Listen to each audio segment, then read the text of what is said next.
Lubang besar mendadak terbuka di lapisan ozon, mengalirkan udara dingin minus 140 derajat. Di dekat sana, sebuah kapal riset meteorologi sedang beroperasi tanpa menyadari bencana ini. Tiba-tiba, alat ukur suhu kapal menunjukkan penurunan drastis. Awalnya mereka mengira alatnya rusak, namun arus dingin segera menerjang dan seketika seluruh kapal membeku. Mendengar suara alam di kapal, para awak kapal panik dan bergegas melarikan diri. Namun saat itu seluruh kapal penelitian sudah terbungkus oleh arus dingin. Udara dingin terus merembes masuk melalui saluran ventilasi, membuat semua perangkat elektronik langsung lumpuh. Para ilmuwan menatap pemandangan itu dengan tak percaya. Dan sedetik kemudian ia pun terbungkus arus dingin, langsung membeku menjadi es dengan suhu minus 140 derajat. Saat arus dingin meluas, gelombang ratusan meter di laut membeku seketika, lalu bergerak cepat ke pantai padat penduduk. Wisatawan yang ingin melarikan diri pun dalam sekejap membeku menjadi patung es.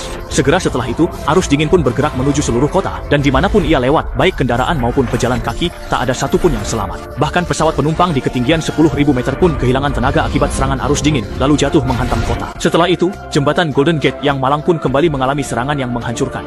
Tapi sampai sekarang, BMKG Amerika belum bisa deteksi penyebabnya. Beberapa hari lalu, kapal penelitian itu terdampar di tepi laut. Dari data hard disk, ilmuwan Jack menemukan petunjuk. Setelah menganalisisnya, ia menduga gerhana matahari mempengaruhi atmosfer hingga suhu turun drastis. Meski ozon biasanya menahan front dingin, akibat kerusakan alam oleh manusia, ozon bocor sehingga front dingin kuat langsung menerjang Samudra Pasifik. Jack segera menyadari betapa seriusnya masalah ini. Ia serius memperingatkan kepala meteorologi bahwa arus dingin super akan melanda dunia dalam waktu 24 jam, dan 1 hari kemudian Amerika Serikat akan memasuki zaman es. Namun kepala biro meremehkannya dan menganggap ini hanyalah angin kecil yang tidak berbahaya. Demi cegah panik, ia menolak memperingatkan publik. Tak menyerah, Jack segera mencari temannya yang bekerja di media berita untuk menyebarkan beritanya. Tapi temannya takut kehilangan pekerjaan, jadi menyuruhnya kembali setelah ada bukti. Terpaksa Jack harus bertahan. Ia menyuruh istrinya membawa orang tua ke biro meteorologi. Lalu ia menjemput putrinya di pantai. Saat Jack tiba di pantai, arus dingin super kuat sedang dengan cepat mendekati garis pantai. Ia berteriak memanggil peselancar cilik itu untuk menepi, tapi terlambat. Anak itu langsung kaku di dalam arus dingin tersebut. Ayah Anda? Gadis itu ketakutan dan langsung lari, tapi sudah terlambat. Hidupnya terhenti di masa mudanya yang indah. Melihat itu, Jack menarik putrinya lalu berlari saat arus dingin mencapai daratan. Ayah dan anak itu beraksi cepat, dan tepat sebelum arus dingin tiba, mereka berhasil kabur dengan mobil pickup. Jack segera menelepon polisi dan istrinya, menyuruh mereka masuk rumah, menyalakan api, berpakaian tebal, dan jangan keluar. Tak lama, kabar badai dingin menyebar, sekolah segera mengevakuasi siswa, sementara warga menyerbu supermarket demi perlengkapan penghangat. Baik itu oven listrik maupun tabung gas, asalkan bisa menghangatkan, semuanya langsung ludes diborong. Saat warga berpacu dengan waktu bersiap hadapi bencana, sirene kota pun mulai meraung.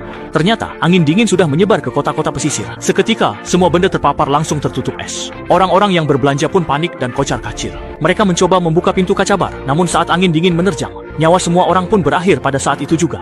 Hanya dalam 3 menit, di luar sudah dipenuhi mayat di mana-mana. Melihat pemandangan mengerikan ini, sang pemilik bar menuangkan segelas penuh vodka Little Bird untuk dirinya sendiri, lalu memutar lagi sebuah musik yang indah. Hujan es yang dingin menampar wajahku tanpa arah. Air mata hangat bercampur dengan hujan dingin itu. Warna-warna di depan mata. Akhirnya, hidup sang pemilik bar pun berakhir seketika bersamaan dengan berhentinya musik. Saat itu, sang ibu tak bersembunyi di ruang bawah tanah, malah membawa anaknya keluar. Tak lama, angin dingin merenggut nyawa mereka. Pesawat yang akan mendarat pun mendeteksi anomali udara, namun tetap mendarat darurat. Akibatnya, mesin mati total, dan sebelum menyadari apa yang terjadi, semua penumpang tewas saat pesawat jatuh. Sementara itu, Jack dan putrinya berhasil kembali ke stasiun cuaca dengan selamat. Jack menemukan bahwa front dingin bergerak semakin cepat, dan jika terus begini, dalam 3 hari seluruh bumi akan kembali ke zaman es. Ia lapor kepala dinas untuk diskusi, tapi ternyata ahli sudah punya cara. Mereka akan lepas 300 balon kimia, lalu tembakan rudal dari pesawat agar bereaksi.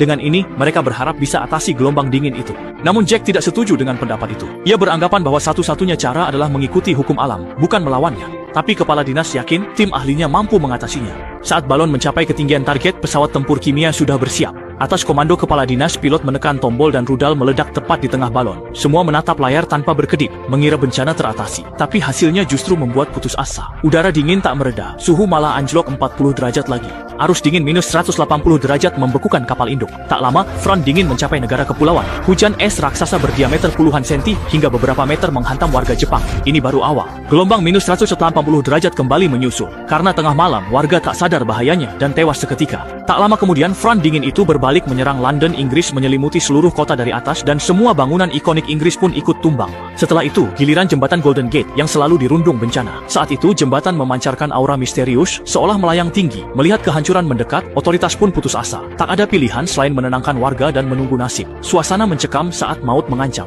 Mendengar itu, Jack sadar semuanya akan berakhir buruk. sepertinya harus mengandalkan diri sendiri. Atas permintaan Kepala Biro, ia mengajukan rencana meluncurkan roket peledak ke lubang ozon guna memicu reaksi petir agar lapisan itu pulih. Dengan begitu, sumber udara dingin terputus dan krisis teratasi.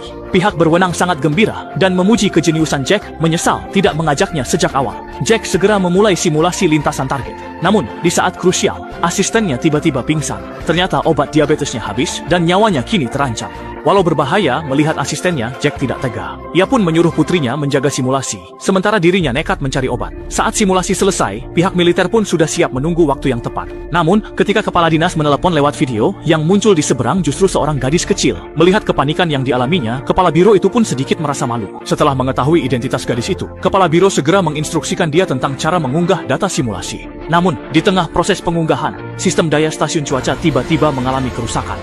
Halo, Naomi. Saat itu, ada kabar buruk dari lokasi. Front dingin akan melanda pangkalan dalam 40 menit. Roket harus segera meluncur sebelum terlambat. Direktur panik dan meminta jenderal hitung data, lalu luncurkan rudal tersebut. Jenderal tertekan. Ia tak mau memikul tuduhan berat ini. Untunglah, di saat kritis, Jack kembali membawa obat. Ia menyelamatkan asisten yang sekarat dan memulihkan listrik stasiun cuaca. Berbekal data itu, otoritas segera bertindak. 3 roket pembawa harapan manusia meluncur ke lubang ozon. Saat itu, semua menatap layar dengan tegang. Nasib umat manusia memasuki hitungan mundur terakhir. Ketika roket-roket itu berhasil terpisah di udara, semua orang menahan napas. Tak lama kemudian, suara ledakan dahsyat terdengar, dan di lokasi lubang itu langsung muncul kilat dan guntur. Hasilnya persis seperti yang diperkirakan Jack, lapisan ozon mulai pulih dengan kecepatan yang bisa dilihat dengan mata telanjang. Sebuah krisis global yang mengerikan akhirnya berhasil diatasi, dan semua orang bersorak gembira dengan penuh semangat. Seiring dengan menghilangnya front dingin, bumi kembali memancarkan vitalitas yang luar biasa. Meskipun ini hanyalah alur cerita sebuah film bencana, namun kisah ini mengingatkan kita semua untuk menjaga lingkungan tempat kita bergantung hidup. Karena jika tidak, amukan alam akan menjadi sesuatu yang tak sanggup ditanggung manusia.